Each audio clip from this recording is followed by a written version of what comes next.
66 кишибиз майып болгон экен. Ошонун ичинен 19 киши каза болгон. Бир да жолу чет элдиктер келген. Алардын орто айлыгы эле $51.000 ашып турган экен. Айрымдардыкы бир жылда 1 миллион, 2 миллион долларга чейин айлык алып туруп, биздин адамдардын ден соолугуна, өмүрүнө зыян келгенде биз эчтеке күнөөбүз жок деп акырын сразу Кыргызстандан чыгып кетишкен, качып.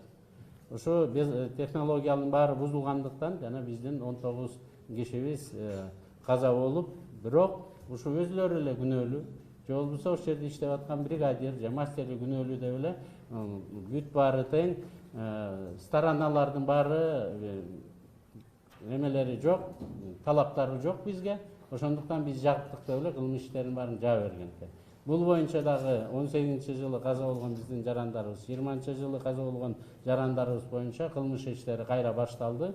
Биздин бул боюнча менеджментке дагы абдан көп претензияларыбыз бар.